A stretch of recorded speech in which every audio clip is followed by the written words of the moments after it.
Welcome back to the Quarterly Call. All content is for informational purposes and is not investment advice. Please consult with an investment professional. All right. Hello, everyone, and welcome. We've got some really significant news to unpack today, something that could genuinely reshape a big chunk of the cybersecurity world. It's definitely a major development. Yeah, Palo Alto Network's already a giant, right? Yeah. They just announced they're acquiring CyberArk. And look, this isn't just another line item on the M&A ledger. No, not at all. It feels much more strategic than that. Exactly. It feels like a fundamental statement about where security is heading, especially around identity, Yeah. Human users, machines, and now this whole new world of AI. How do you secure all of that against threats like ransomware? Mm-hmm. It's the core question. So today, we're going deeper than just the headline. We want to get into the strategy, the tech, the money, really understand what this means. Yeah, absolutely. And just for a quick baseline, you've got Palo Alto Networks, the big platform player, very acquisition savvy. They've done this before, entered new areas. Right. Successfully, too. And then CyberArk, widely seen as, well, the leader in identity security, especially privileged access management, or PM. Okay, PM. Got it. And this merger, it hits right at maybe the critical vulnerability today. Securing digital identities. It's about rethinking access in a much more dangerous world. The strategic imperative, why identity security now? Okay, so let's unpack that, the why now question. Palo Alto Networks, as you said, they make big moves. We saw it with SASE, securing remote work. Right, and XDR for threat detection. XDR, XIM for automation, even browser security recently. They don't just jump in randomly. No, they're very deliberate. So why identity? And why this moment? We hear talk about an inflection point they've been waiting for maybe 7 years. Yeah. What makes identity the big prize right now? That timing is absolutely critical. It really centers on this idea, this recognition that identity is hitting a turning point. And the data, well, it's pretty stark. Oh, yeah. Get this, 88%. 88% of ransomware attacks are linked back to credential theft. Wow. Okay, that's huge. Almost 9 out of 10. Exactly. Think about all the money spent on firewalls, endpoint security, threat intel, billions. And yet the attackers often just walk in the front door using stolen keys, essentially. So it's like we built Fort Knox but left the key under the mat. That's a pretty good analogy, actually. It shows that identity, fundamentally, is still an unsolved problem, a massive blind spot. Right. And this leads to a really important distinction. Palo Alto Networks is making the shift from just identity management to identity security. Okay, what's the difference there? Isn't it the same thing? Not quite. Think of traditional identity management like a security guard at the main gate of a building. They check your ID, make sure you're allowed in. Authentication. Okay, makes sense. But once you're inside, that guard doesn't really know where you go, what doors you try, what files you access. Their job is mostly done at the entrance. Okay. Limited visibility after entry. Precisely. And that's why stolen credentials work so well. Once the bad guy is in, they can often move around undetected. Now, identity security, that's different. How so? That's like having security throughout the building, continuously monitoring who is where, what they're accessing. If their permissions are still appropriate for what they're doing right now, it's ongoing protection, not just a one-time check. So continuous monitoring and control inside the system. Exactly. Context matters. What are you doing with that access? And in this space, identity security, CyberArk, is really considered the top player, especially in that PAM area, privileged access management. Privileged access, like admin accounts, super users. Exactly. Most powerful accounts. Yeah. The ones that can change system settings, access sensitive data, basically the crown jewels of an organization. CyberArk built its name protecting those. Okay, that makes sense. Protecting the most critical access points. Right. Ensuring those keys don't get misused or stolen. Now, here's where my mind starts to bend a little. Agentic AI. You mentioned this is a key part of the future vision here. What exactly is agentic AI in this context? It's not just chatbots, right? No, definitely not just chatbots. Think of agentic AI as, well, think of them as autonomous software agents, little programs running in the background. Okay. Doing what? Making decisions, executing tasks, interacting with systems, often completely unsupervised by humans. They might process financial data, manage cloud resources, access customer records. Whoa. Okay, so software acting on its own behalf, essentially. Pretty much. Digital workers operating 24/7, and the security challenge is immense. How do you manage these things? How do you secure them? They need permissions to do their jobs, right? Yeah, of course. So what happens if one gets compromised? It's like an insider threat, but potentially automated and operating at machine speed. That sounds potentially catastrophic. It could be. The scale and autonomy changes the game. So how does CyberArk fit into securing these digital workers? This is where the strategy gets really forward-looking. Both Palo Alto Networks and CyberArk see that every single one of these AI agents needs to be treated as a privileged agent or privileged user Why privileged? because they operate unsupervised. And they might be doing incredibly sensitive things. Think about an AI managing critical infrastructure or executing trades. The potential impact is huge. So they need the same level of security scrutiny as a human admin, maybe even more. Exactly. And CyberArk, with its deep expertise in managing privileged access for humans and increasingly for machines, is perfectly positioned for this. They understand how to manage, monitor, and control entities with high levels of access. Ah, so they can apply those PAM principles to AI agents. That's the idea. This acquisition lets Palo Alto Networks plant a flag firmly in this future battleground. They're not just buying a solution for today's identity problems. They're buying into securing the future of automated, AI-driven operations. It's about extending that concept of privilege to this whole new class of digital entities. Future-proofing their security platform, basically. Precisely. Market expansion, platformization, and financial outlook. Okay, securing AI agents alone sounds like a massive expansion. Let's talk broader market stuff. What does this deal do for Palo Alto Networks' overall market opportunity, their TAM, and the financials? What's the immediate impact? It's a huge jump in their TAM. The number being cited is around $29 billion added immediately just from CyberArk's core market. $29 billion on top of their existing market. Yeah, their current TAM is roughly $100 billion, so this adds nearly 30%. It's a significant slice. And it fits perfectly into their bigger strategy, right? Yes. To cover all the major cybersecurity swim lanes, as they call them, to be the one-stop shop. They want to offer 5 major platforms eventually, and identity was the big missing piece. This fills that gap. 5 platforms. Okay. So identity becomes number 4, basically. Right. And financially, the deal looks pretty good on paper right away. It's expected to be immediately accretive, meaning it adds to their revenue growth and their gross margin as soon as it closes. Accretive from day one on revenue and margin. Yeah. That's strong. It is. And then looking a bit further out, it's projected to add to their free cash flow per share by fiscal 2028. That's after the first full year where they expect to see synergy benefits really kick in. Synergies. Cost savings or... Primarily cost and operational synergies initially. But what's really interesting is that these projections, they don't even include potential revenue synergies. like cross-selling. Selling CyberArk into Palo Alto's base. Exactly, or selling Palo Alto Network stuff to CyberArk customers. Or even new opportunities from combining the tech, like securing those AI agents we talked about. That potential upside isn't even baked into these initial accretion numbers. So the financial outlook could actually be conservative. It suggests that, yes, there could be more upside than currently modeled if they execute well on the integration and cross-selling. Okay, now the identity market itself, you hear it's fragmented. What does that actually mean? It means it's kind of a mess, honestly. You've got privileged access, general identity security, identity management systems, identity governance tools, machine identity, all these different categories. Lots of niches. And lots of vendors, around 100 different companies playing in this space. So customers often end up stitching together multiple point solutions, which is complex and often leaves gaps. Sounds familiar, like other areas of security used to be. Exactly like network security was, or how security operations centers, SOCs, used to be built from lots of separate tools.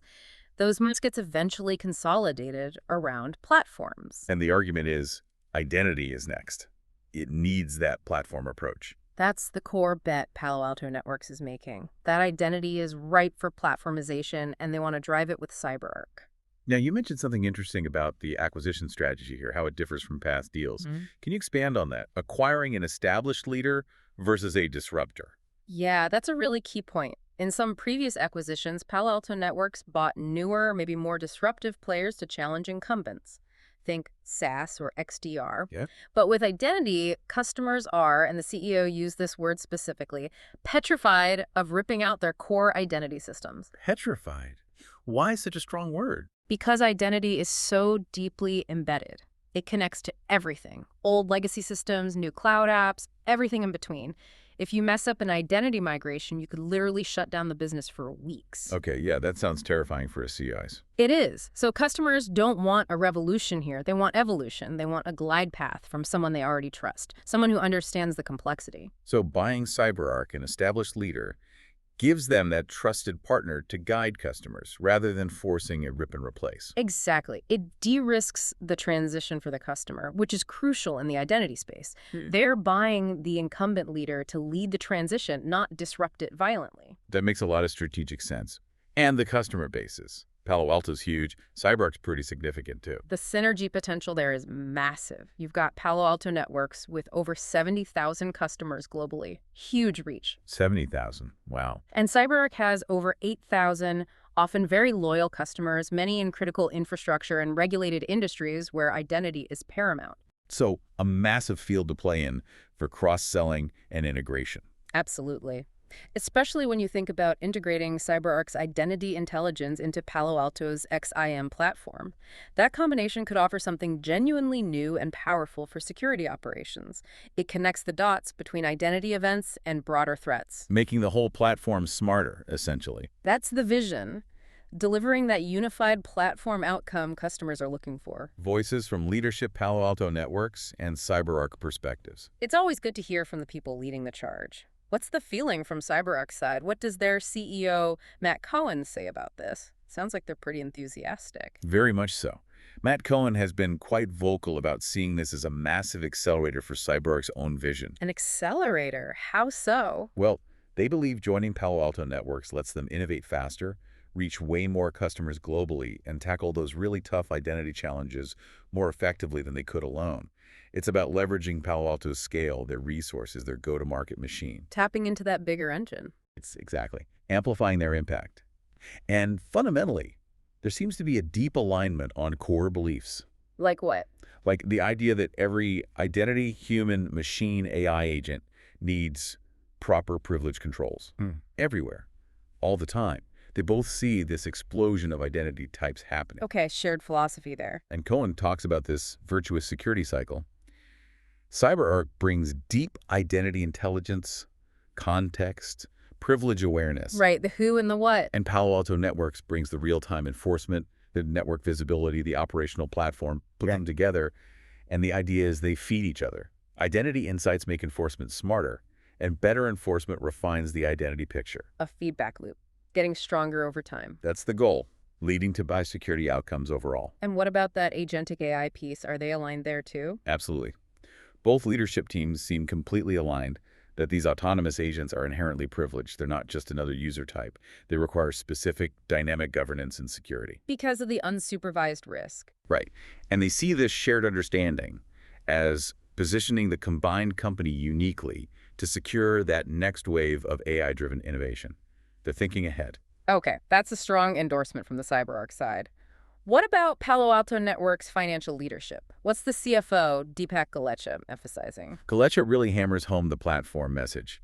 He talks about the better together vision, both for customers and employees. His core point is that today's threats are too complex for siloed solutions. Needs a unified approach. Exactly. He sees combining CyberArk's identity platform with their existing network, cloud, and SOC platforms as the only way to enable customers to respond effectively, often automatically, in near real time. Makes sense. So the specific deal terms, what are we looking at in terms of price and structure? Okay, so the deal is structured as a mix of cash and stock. For each CyberArk share, holders get $45 in cash, plus 2.2005 shares of Palo Alto Network stock. Okay, cash and stock. What does that value CyberArk at? Well, at the time of announcement, it represented about a 26% premium over CyberArk's share price. The total equity value comes out to roughly $25 billion. $25 billion. That's a major acquisition, one of the biggest ever in cybersecurity. It's definitely up there. Signals how important they view identity. And importantly, both boards unanimously approved it. Strong conviction internally. And the timeline, when does this actually happen? The target closing is the second half of Palo Alto Network's fiscal year 2026. Their fiscal year ends July 31st, so sometime between February and July 2026, roughly. Okay, so still a ways off. Yeah, it needs CyberArk shareholder approval, plus the usual regulatory hurdles, antitrust reviews, that kind of thing. Standard process for a deal this size. Execution and integration addressing investor concerns. Right, the execution, that's always the big question with deals this large, isn't it? We saw an analyst note saying, yeah, strategically it makes sense, but there's definite apprehension about the size and the execution risk. Understandable apprehension. Big integrations are hard. In Palo Alto, they're known for these smaller, targeted speedboat acquisitions. How do those skills translate to integrating a company like CyberArk, which is much larger and more established? How are they planning to tackle that risk? It's a fair question, and Palo Alto's CEO, Nikesh Arora, addressed it directly. He acknowledges the concern, but comes back to that identity market dynamic. The petrified customers. Exactly. Because customers are so hesitant to rip and replace identity, acquiring the established leader, CyberArk, actually reduces some execution risk compared to trying to force a new technology on them. The glide path argument again. Right. It aligns with customer behavior in this specific market. But beyond that, they have a clear three-pillar integration strategy based on their past experiences. Okay, pillar one. Accelerating innovation. Key point here. The product lines don't really overlap, they're complementary. So less time fighting over product territory, more time innovating together. Less internal friction. Right, and Palo Alto has shown they can pour resources into acquired companies to speed up R&D. They've apparently had deep talks already with CyberArk's leadership, Matt Cohen and his team, to align the product roadmaps before the deal even closes. Proactive alignment. Okay, pillar two. Scaling the go-to-market. This is where their experience with the speedboats comes in. They've developed a playbook for integrating specialized sales teams, like SaaS, like security operations, into their main core sales force. So the core sales team learns to sell the new platform. Precisely. They've gone from selling one platform to three. They feel adding a fourth. Identity is manageable now. The muscle memory is there. The plan is to make identity front and center for their entire global sales team. Leverage that huge 70,000 customer base. And push CyberArk's solutions into regions where Palo Alto is strong, but maybe CyberArk was less present, like parts of Europe or Asia. Makes sense. And the third pillar. Organizational synergies. This is the back-end stuff. IT systems, finance, HR, operations, getting efficiencies there. But crucially, they're saying this is not time critical. Not the immediate focus. No. The immediate focus is innovation and go-to-market. Customer value first. The back-end integration can happen gradually, phased over time, to avoid disruption and stress. A phased approach to the internal plumbing. Exactly. They're leaning on their 7-year track record of integrating acquisitions, saying they've learned how to do this methodically without breaking things. They sound confident. They have the process down. Okay, that sounds like a considered approach. Yeah. But technically, how much integration work is actually needed to get CyberArk's tech talking smoothly with Palo Alto's platforms, especially for that agentic AI vision? Well, the first step is working with CyberArk to ensure their existing products feel like one cohesive identity security platform, aligning the user experience, the management interfaces. Making it feel like one thing, not just a bundle. Right. But the deeper integration, the real power-up, comes from connecting it to XIM. Palo Alto's big data platform for security ops. Yeah. Modern security architecture is moving towards sensors feeding data into a central lake for analysis and automated response.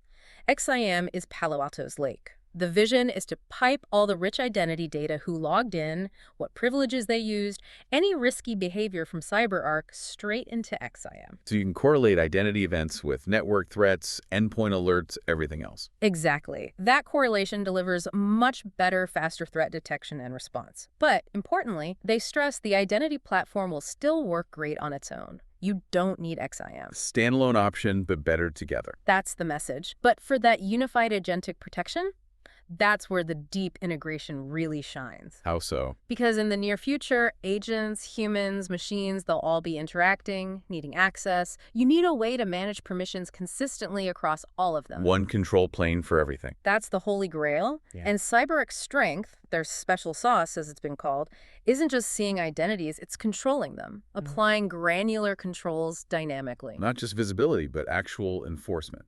Yes.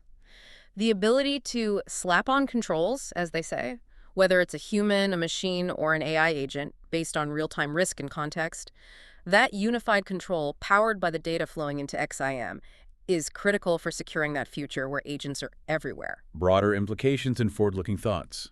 Okay, looking at the bigger picture, an analyst asked if this is an offensive or defensive move. It sounds pretty offensive to me, based on what you've described. Ah, seizing an opportunity. oh, absolutely offensive. They're not reacting. They're proactively shaping the future of a critical market segment. And that stickiness factor we talked about is key. Right, identity systems are hard to rip out. Extremely. So buying the established leader, CyberArk, with its thousands of embedded customers, is a much smarter offensive play than trying to displace them with a new, unproven technology. It leverages that inherent inertia. Plays into the market reality. And again, that emphasis on control, not just visibility. Many tools can show you potential identity risks. CyberArk lets you do something about it, enforce policies, manage permissions actively. Mm. That's crucial as things get more complex with AI. You need the brakes, not just the speedometer. Excellent analogy. You need to be able to actively manage permissions, not just observe them, especially when an AI agent could potentially act like a human user, but at machine speed. And you see these different identity types, human, machine, AI, becoming inseparable from a security perspective. Completely. They'll all be interconnected, needing similar controls, visibility, tracking. You won't be Mhm. able to secure one without considering the others. It demands a single, consistent approach. CyberArk manages privilege for humans and machines now. Extending that same rigorous control to AI agents is the logical, necessary next step. A unified theory of identity security, almost. You can put it that way. And that's what this acquisition enables Palo Alto Networks to offer. A truly comprehensive, multi-platform security solution covering all the bases, including this crucial, evolving identity layer. It completes their 5-platform vision for enterprise security. So wrapping this up, a final thought perhaps for our listeners. As we see these lines blurring human users, automated machines, autonomous AI, what's the one fundamental shift organizations need to make now in how they think about security strategy? How do they start treating every digital entity with the right level of privilege control? That's the critical question, isn't it? Moving beyond static roles to dynamic, context-aware privilege. Definitely something to mull over. This has been incredibly insightful. Thank you so much for tuning into the quarterly call. For more episodes, please remember to rate and follow our show. Until next time, stay curious and stay informed.